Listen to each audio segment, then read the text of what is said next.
All right, today we're going to take the Aprilia Tuareg 660 from this to this.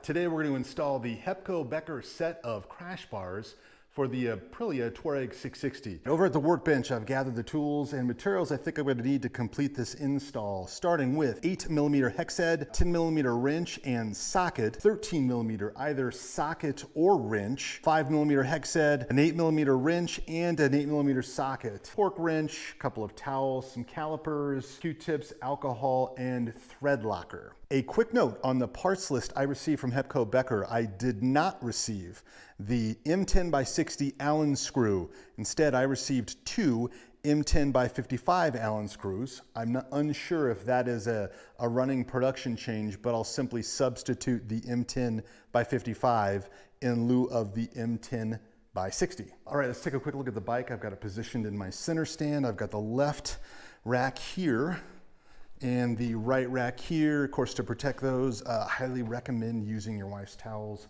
They love that. Have you seen those towels? No.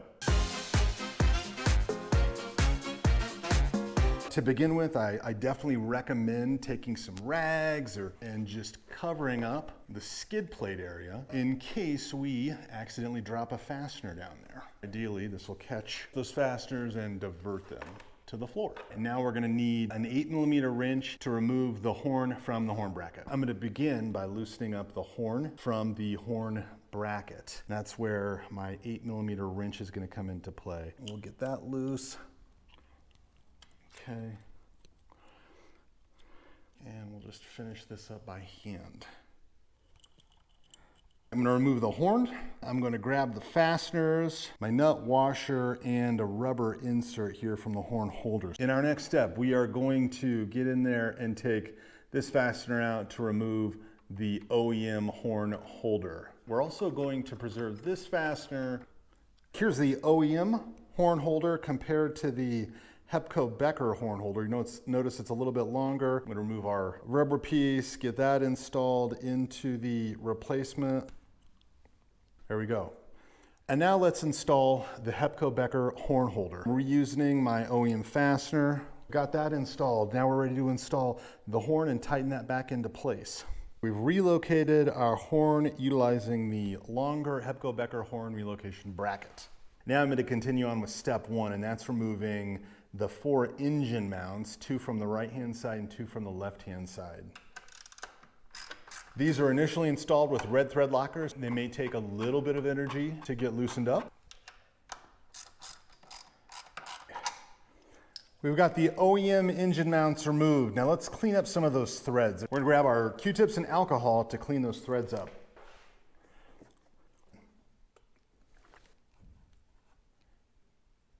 We've gotten these 2 threaded holes cleaned up. I might just chase this fastener through.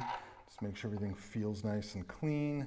All right, we're getting ready to install the engine guard on the right-hand side, and I'm going to carefully position the 15mm spacer here in between the engine mount and our guard.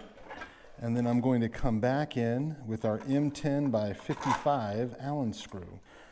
And we're just gonna lightly fasten this. We're not trying to get anything too far in there. And I'm gonna do the exact same thing with the upper bolt. I'm not gonna apply any thread locker quite yet. We'll get these parts lightly installed. We're gonna do the exact same thing for the left-hand side. We'll fasten the 2 pieces together, and then we'll come back in, tighten our bolts down, and apply some thread locker individually. So we've got our right piece lightly installed. Okay, on the left-hand side, and I'm going to remove our 2 OEM bolts.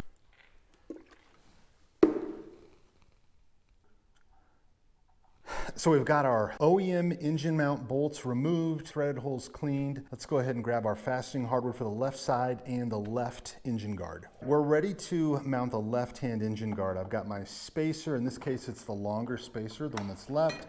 I'm going to drop that in our hole and capture that utilizing the engine guard.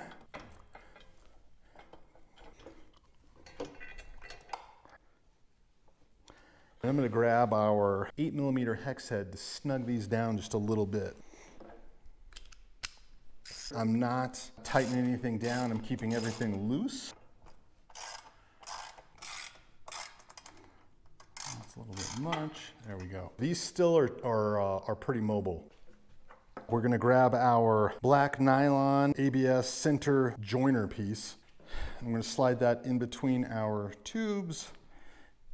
Get those mounted together, and you'll notice that the left side set of tabs here is on top of the right-hand tabs. So that's the orientation that we're looking for. Got a couple of fastener bundles here. I've got my 10mm wrench, and I'm gonna be using that on the top side of our assembly, and I've got my 10mm socket that I'll be using on the bottom. All right, I've got my hardware ready to go. I've got a hex head fastener and washer. Try to feed that in from the top without dropping anything.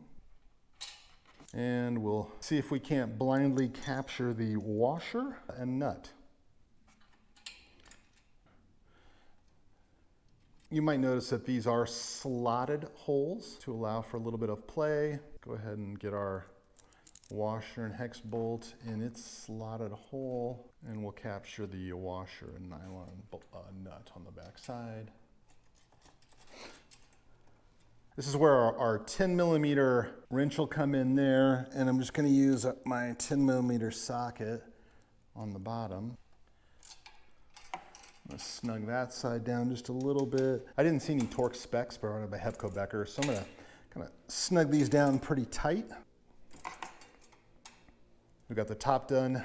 Now we've got this sled of lower slots to do. You can see I got my lower fastener bundles set up. Here I'm going to be using my 5mm hex key and a 13mm wrench installed.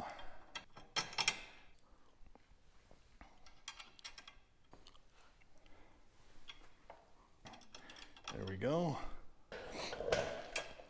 And this is why they are slotted holes. It almost feels like you're gonna get a little bit of interference with the header pipe, but it actually clears. These I've left a little bit loose, and I'm gonna go back through and begin to tighten up the engine mounts. I'm not gonna torque them down yet. I'm gonna tighten them, then come back in, check these guys, then begin to snug some stuff down a little bit more permanently. Okay, so I'm just gonna come in and snug each one of these down.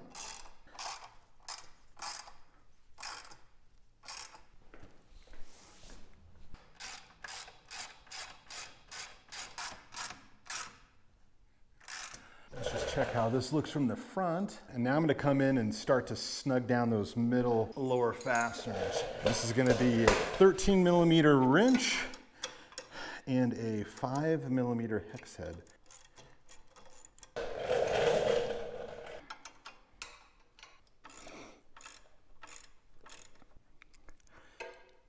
Get our middle top's done, middle bottom's done. The perimeters are snugged down. Now, one by one, I'm gonna loosen up each one of these guys.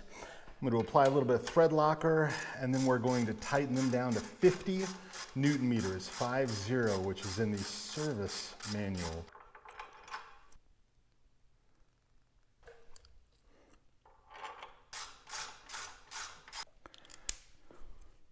$47.5, $48.5, $49.5, $50.